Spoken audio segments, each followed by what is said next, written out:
क्योंकि इस वक्त डॉलर डबल सेंचुरी क्रॉस करने वाला है। डॉलर यहाँ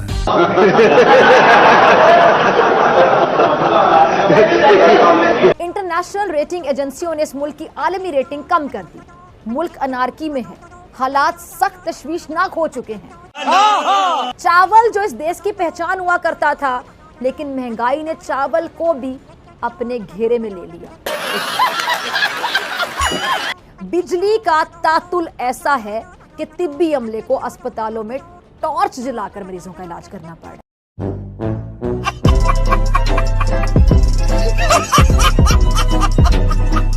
अब ये उजड़ा चमन बदतरीन मुआशी बहरान से दो चार है। हुकूमत के पास तेल की दरामद के लिए गैर मुल्की करेंसी की किल्लत है। तेल की कमी के बायस बिजली की भी शदीद कमी का सामना है। हुकूमत के खजाने में जो रिजर्व्स हैं उसमें कुछ भी बाकी नहीं बचा। ये ना तो तेल दरामद कर पा रहा है, ना ही दीगर अशिया ज़रूरियत हासिल कर पा रहा है। और इस वजह से कि इस देश को खाने के लाले पड़ गए। इस देश को किसी की ऐसी नजर लग गई कि ये देश यकदम से अपने ज़वाल की जानिब सफर करना शुरू हो गया। देखा आपने लापरवाही का नतीजा है। महंगाई ने तूफान बदतमीजी बर्पा कर दी है। मुल्क कर्जों में डूब रहा है। पेट्रोलियम मसनूआत की कीमतों में किसी भी वक्त बदतरीन इजाफे का खदशा दिल दहला रहा है। आपने सबसे पहले घबराना नहीं है।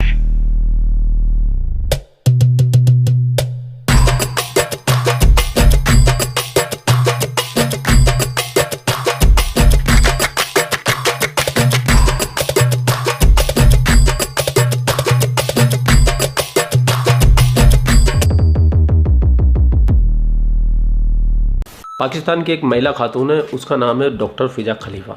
इनकी स्पेशलिटी ये है कि हमेशा भारत को बदनाम करने के लिए, भारत के खिलाफ प्रोपेगेंडा चलाने के लिए, भारत के खिलाफ झूठ फरेब बोलने के लिए इनको अवार्ड तक दिए जाते हैं। और हाँ, ये पीपल चॉइस अवार्ड है, यानी पीपल वोटेड फॉर दिस। और लोगों का मैं बहुत शुक्रिया अदा करना चाहती हूँ जिसने वोट किया और मुझे इस काबिल समझा। लेकिन ये कभी भी अपने गिलेवान में नहीं झाँपती है। लेकिन कभी कभी ऐसा एक दिन आता है जिस दिन ये अपने घर में देखती है और ये जब अपने घर का आईना देखती है ना, तो इसको अपना चेहरा बहुत ही ज्यादा बदसूरत नजर आता है। तो पाकिस्तान बर्बादी के डहाने पे पहुंच गया है। $2 200 रुपए हो गया है। महंगाई चरम सीमा छू रही है, लेकिन इनकी अकड़ आज तक कम नहीं है। रस्सी जल गई है लेकिन बल नहीं गया। तो आज हमारी प्यारी दुलारी डॉक्टर फिजा खलीफा पाकिस्तान में जो महंगाई का बहरान आया है उसके ऊपर रोती बिलबिलाती हुई बहुत ही ज्यादा क्यूट लग रही है। तो इसकी इस क्यूटनेस का आज आप लीजिए मजा। और मैं बीच में कोई डिस्टर्ब नहीं करने वाला हूँ, मैं मिलूंगा सीधा आपको आखिरी में। तो मुल्क दिवालिया हो जाता है, शहर उजड़ जाता है, कौम कमजोर होकर जड़ से उखड़ जाती है। जैसे किसी बाग को अच्छा माली मुयस्सर आ जाए, जो दिल लगी से काम करे, पूरी मेहनत लगन के साथ पौधे लगाए, उन्हें बर वक्त पानी दे, उनकी देखभाल करे, तो बाग कुदरत के रंगों से भरकर निखर जाता है और बाग की फजा सांसों को महका देती है। लेकिन जिस बाग का माली बदइंतजामी का शिकार हो, मेहनत से जी चुराता हो, तो उसकी नीयत का फतूर पूरे चमन को वीरान कर देता है।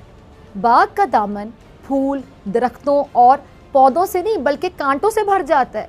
अब ऐसा एक देश जो दुनिया भर में अपनी पहचान रखता था, पूरी दुनिया की नज़रें उस देश पर जम जाती थीं।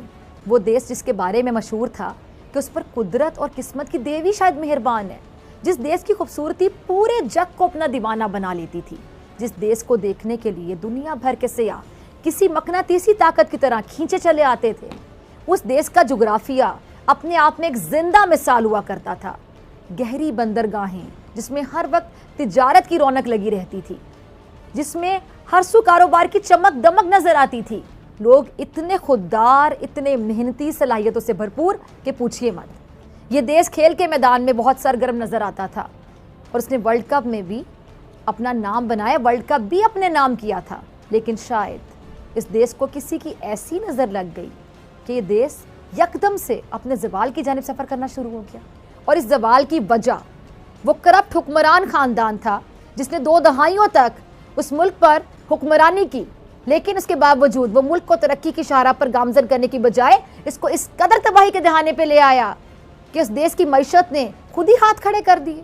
आवाम से वादा करके इक़्तिदार में आया कि वो मुल्क का कर्जा उतार कर आवाम को खुशहाल बनाएगा, मुल्क में आवाम को रिलीफ मिलेगा, महंगाई बेरोजगारी के अंधेरों को खत्म कर दिया जाएगा। लेकिन बदनीयत, बदफितरत, मोरूसी सियासत के पुजारी खानदान ने करप्शन की, वो दास्ताने रकम की कि इस देश को खाने के लाले पड़ गए। अब ये उजड़ा चमन बदतरीन मुआशी बहरान से दो चार है। हुकूमत के पास तेल की दरामद के लिए गैर मुल्की करेंसी की किल्लत है। तेल की कमी के बायस बिजली की भी शदीद कमी का सामना है। हुकूमत के खजाने में जो रिजर्व्स हैं उसमें कुछ भी बाकी नहीं बचा।